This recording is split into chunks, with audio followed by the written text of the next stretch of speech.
So I'm going to be moving apartments sometime this week or early next week, and that means I have to get rid of a lot of food in my refrigerator and my freezer. I can actually move some of it, but I want to pare down a little bit and start again. So here I have one version of refrigerator soup, which is actually some mushrooms that were frozen in a broth, which I thawed and cooked some rice in. That's very, very simple, and I don't even really count that as refrigerator soup because more than half of it is rice, which is not from the refrigerator. Now, this is my actual refrigerator. I'll open it in a minute, but you might as well just see the top. You may have seen it before, but it's just absolutely covered with spices and herbs and various seasonings that I use. And of course, this is pretty essential if you're going to make even refrigerator soup, unless you just want to pile everything together in a pot, which you can do as well. But you can see that I've got thyme, rosemary, cloves, allspice, what have you. Pretty much essential for making sauces and soups. Now let's look inside. All right, inside it's a little tricky. I'm holding the door open with my camera hand.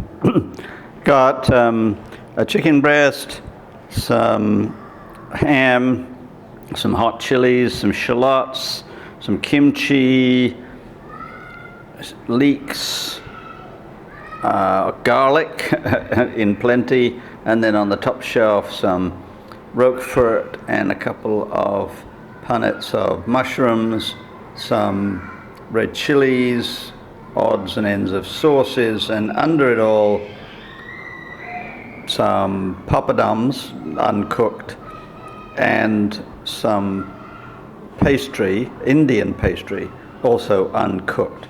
So now I'm going to figure out what to do with all of this that is not just putting everything in a pot, adding water and boiling, because that seems to me to be rather a waste of imagination. If you take, yeah, sure, I could take chicken, ham, leeks, shallots, mushrooms, pile them in a pot, add some water, boil up and serve. It would be fine, but really, really unimaginative. So let's get our thinking caps on.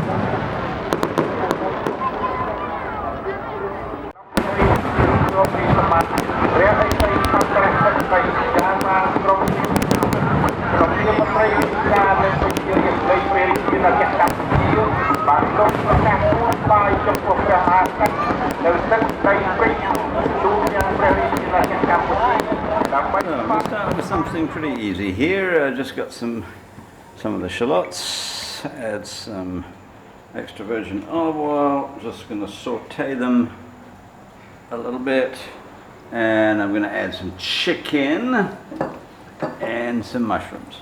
So this part is pretty basic. It's not so very different from if I were making any kind of sauce or stir fry or stew or soup, or could be just about anything. I'm going to go with chicken, mushroom and leeks, but I'm going to make a pie. And I also thought, well, I could make a cottage pie, but I've got all of these pastries, Indian pastry skins. So let's see what I can do with them. So let's first of all just give the chicken a go.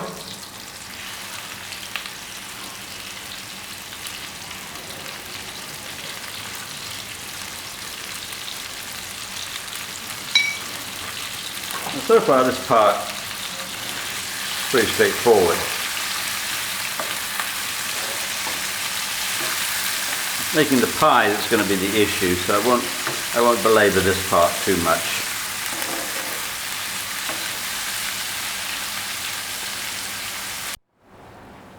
So I sauteed down the chicken a little bit. Now I've added some leeks. I'll just give them a bit of a turn.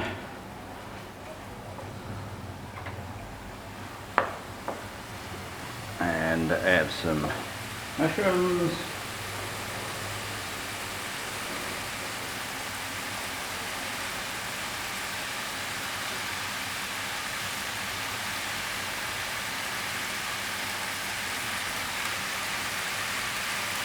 Okay, I think that'll do for ingredients, although, I don't know, it looks a bit thin, but I am moving, so I don't know if I'll be making things and freezing them because I'm trying to thaw things right now. Let's give that a few extra turns. Now let me think. So I know I could add broth. That would be easy peasy. But I've got some cream in the fridge too. I don't want to transport that. So I'm going to make a cream of chicken and mushroom pie. And then I'm going to see maybe I've got something else I can add too. But let me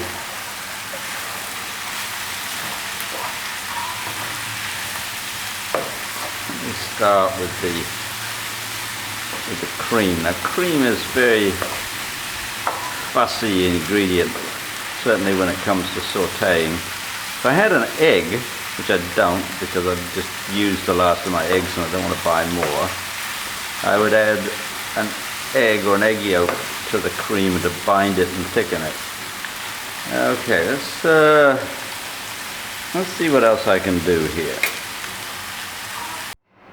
So I add a little bit of cream. Let's turn up the heat.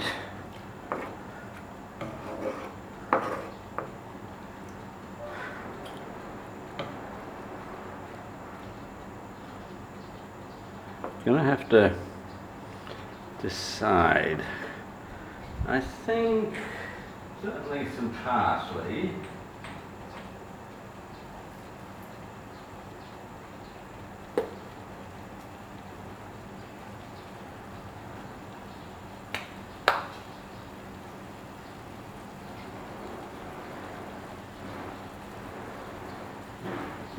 Okay.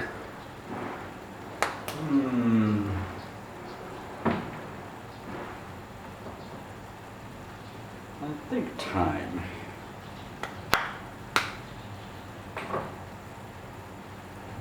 I'm a big fan of thyme anyway.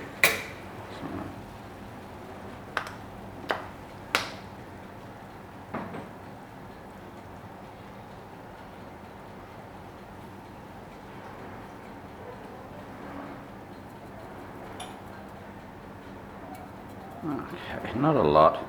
This is actually the last of the thyme. Might as well empty it. See, empty.